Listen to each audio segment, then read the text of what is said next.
এই মুহূর্তে north Korea থেকে আসা সবচেয়ে বড় খবর। ফের রাশিয়া ইউক্রেন যুদ্ধে নিহত হয়েছেন নর্থ কোরিয়ার সৈন্যদল। 2000-এর বেশি নিহত হয়েছেন এতে, তবুও যুদ্ধ থামেনি এবং শেষ পর্যন্ত টিকে ছিলেন নর্থ কোরিয়ার সৈনিক। নর্থ কোরিয়া তাদের উৎসবে প্রত্যেক দেশের প্রধানমন্ত্রীদের আহ্বান জানিয়েছেন।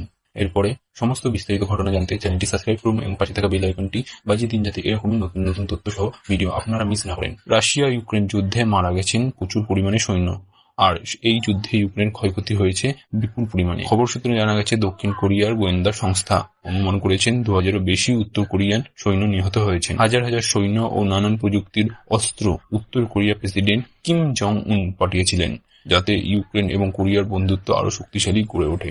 এই যুদ্ধক্ষেত্রে যেমন অপরাজেয় করেছেন পুতিন, তেমনি উত্তর কোরিয়ার সৈন্যদলের প্রশংসাও করেছেন।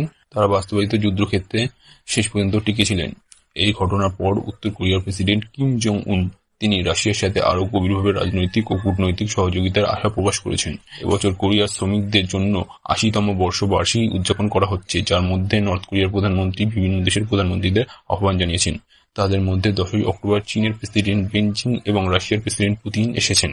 এই শ্রমিক বার্ষিকীতে প্রেসিডেন্ট কিম জং উন প্রদর্শন করাতে চলেছেন বিভিন্ন অস্ত্রশস্ত্রের। এর মধ্যে রয়েছেন hypersonic medium range ballistic missile, hypersonic glide warhead সজ্জিত মিসাইল এবং ওয়াসাং-20 ICBM।